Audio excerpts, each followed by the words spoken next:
and my colleagues Art Aaron and Lucy Brown and others have put 37 people who are madly in love into a functional MRI brain scanner. 17 who are happily in love, 15 who had just been dumped, and we're just starting our third experiment, studying people who report that they're still in love after 10 to 25 years of marriage. So this is the short story of that research. In the jungles of Guatemala, in Tikal, stands a temple. It was built by the grandest sun king of the grandest city-state, of the grandest civilization of the Americas, the Mayas. His name was Casacanchawi. He stood over 6 feet tall. He lived into his 80s, and he was buried beneath this monument in 720 A.D. And Mayan inscriptions proclaim that he was deeply in love with his wife, so he built a temple in her honor facing his.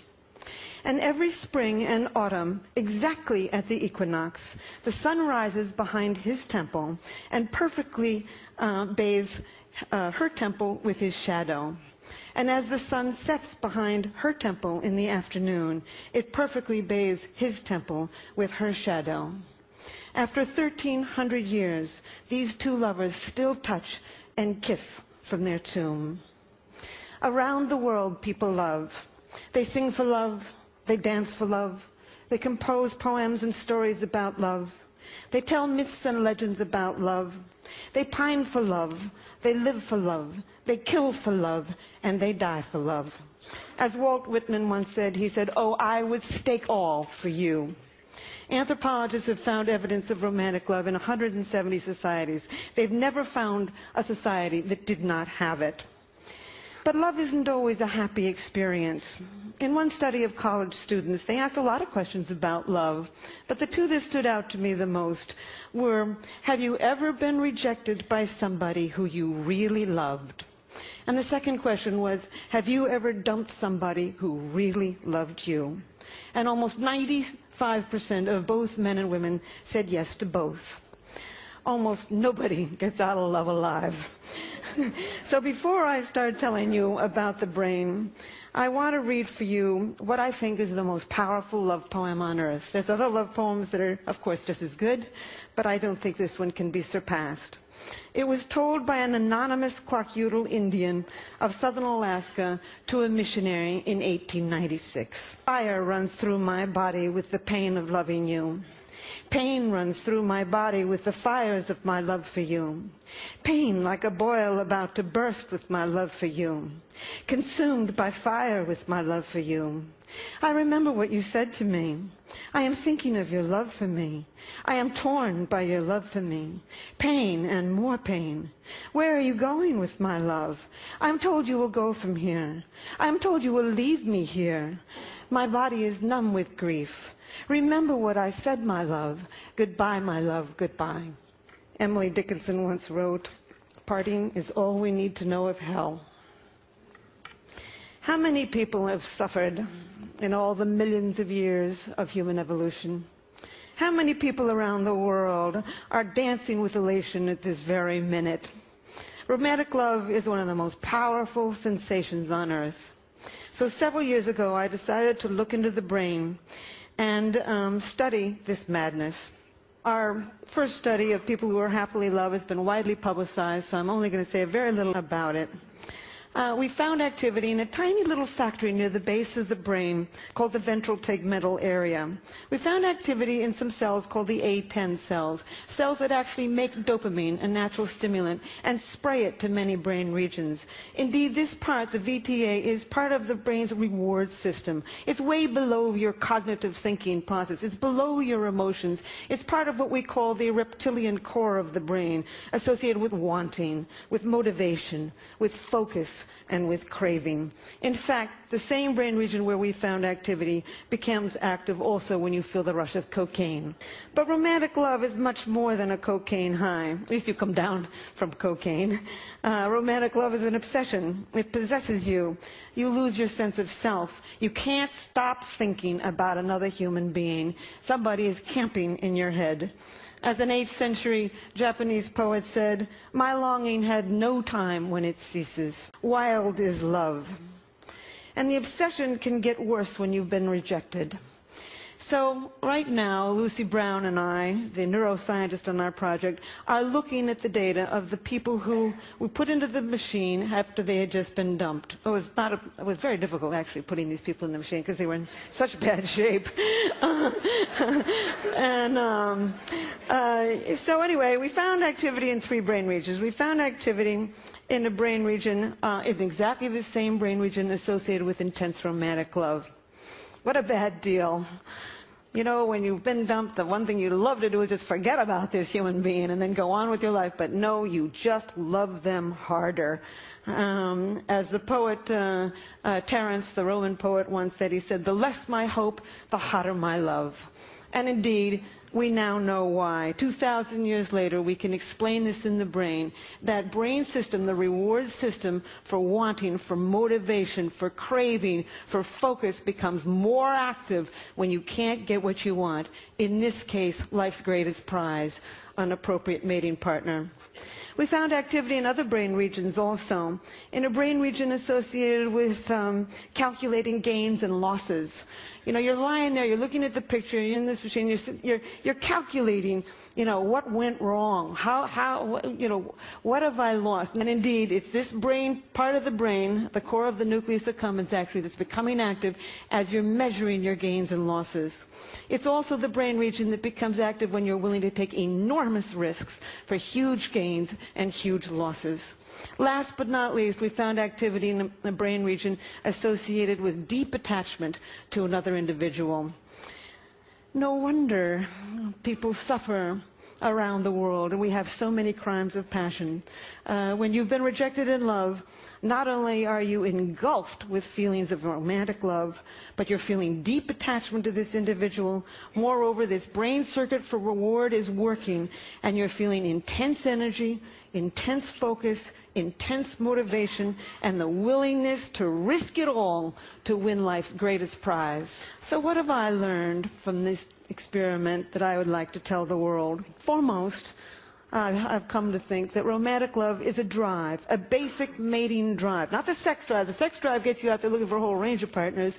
Romantic love enables you to focus your mating energy on just one at a time, conserve your mating energy, and start the mating process with a single individual. I think of all of the poetry that I've read about romantic love, what sums it up best is something that is said by Plato.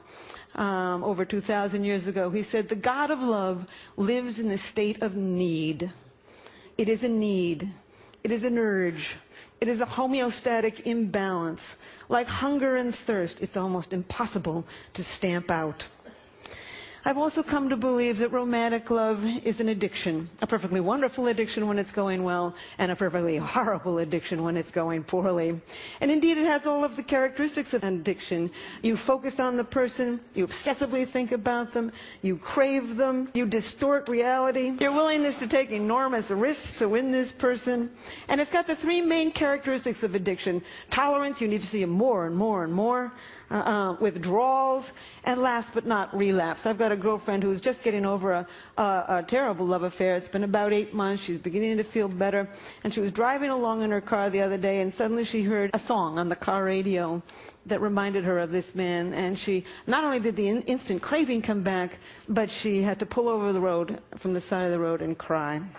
So one thing I would like the medical community and the legal community and even the college community to see if they can understand that indeed romantic love is one of the most addictive substances on earth. I would also like to tell the world that animals love. There's not an animal on this planet that'll copulate with anything that comes along. Too old, too young, too scruffy, too stupid, and they won't do it.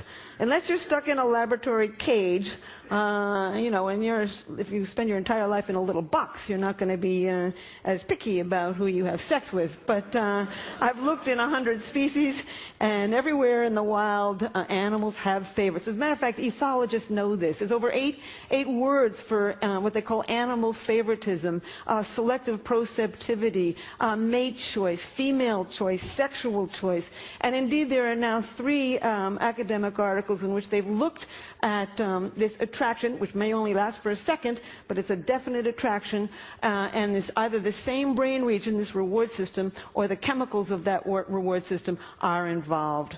In fact, I think animal attraction can be instant. You can see an elephant instantly go for another elephant, and I think that this is really the origins of what you and I call love at first sight. People have often asked me whether what I know about love has spoiled it for me. I just simply say hardly. You can know every single ingredient in a piece of chocolate cake, and then when you sit down and eat that cake, you can still feel that joy. And certainly I make all the same mistakes everybody else does too. But it's really deepened my understanding and compassion, really, for all human life. As a matter of fact, in New York, I often catch myself looking in baby carriages and feeling a little sorry for the tot. And in fact, sometimes I feel a little sorry for the chicken on my dinner plate when I think of how intense this brain system is. Our newest experiment is been hatched by my colleague Art Aaron, putting people who are reporting that they are still in love in a long-term relationship into the functional MRI. We've put 5 people in so far, and indeed we found exactly the same thing. They're not lying. They basically, the brain areas associated with intense romantic love still become active 25 years later. There are still many questions to be answered and asked about romantic love. The question that I'm working on right this minute, and I'm only going to say it for a second and then end, is why do you fall in love with one person rather than another? The reason I never would have even thought to think of this, but Match.com, the internet dating site, came to me 3 years ago and asked me that question. And I said, I don't know. I know what happens in the brain when you do become in love, but I don't know why you fall in love with one person rather than another. And so I've spent the last 3 years on this. And there's many reasons that you fall in love with one person rather than another that psychologists can tell you. And we tend to fall in love with somebody from the same socioeconomic background, the same general level of intelligence, the same general level of good looks, the same religious values. Your childhood certainly plays a role, but nobody knows how. And that's about it. That's all they know. No, they've never found the way 2 personalities fit together to make a good relationship. So it began to occur to me that maybe your biology pulls you towards some people rather than another. And I have concocted a questionnaire to see to what degree you express dopamine, serotonin, estrogen, and testosterone. I think we've evolved 4 very broad personality types associated with the ratios of these 4 chemicals in the brain. And on this dating site that I've created called Chemistry.com, I ask you first a series of questions to see to what degree you express these chemicals, and I'm watching who chooses who to love. And 3.7 million people have taken the questionnaire in America. About 600,000 people have taken it in 33 other countries. I'm putting the data together now, and at some point, there will always be magic to love, but I think I will come closer to understanding why it is you can walk into a room and everybody is from your background, your same general level of intelligence, your same general level of good looks, and you don't feel pulled towards all of them. I think there's biology to that. I think we're going to end up in the next few years to understand all kinds of brain mechanisms that pull us to one person rather than another. So I will close with this. Oh, these are my older people. Faulkner once said, "The past is not dead. It's not even the past." Indeed, we carry a lot of luggage from our yesteryear in the human brain. And so there's one thing that makes me pursue my understanding of human nature. And this reminds me of it. These are 2 women. Women tend to get intimacy differently than men do. Women get intimacy from face-to-face talking. We swivel towards each other.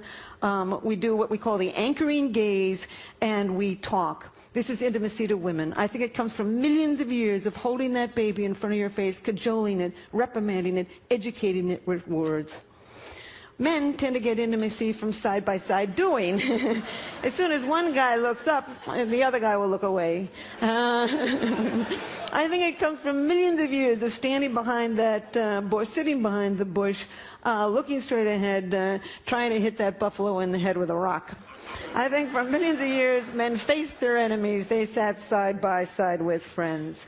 So my final statement is, love is in us. It's deeply embedded in the brain. Our challenge is to understand each other. Thank you.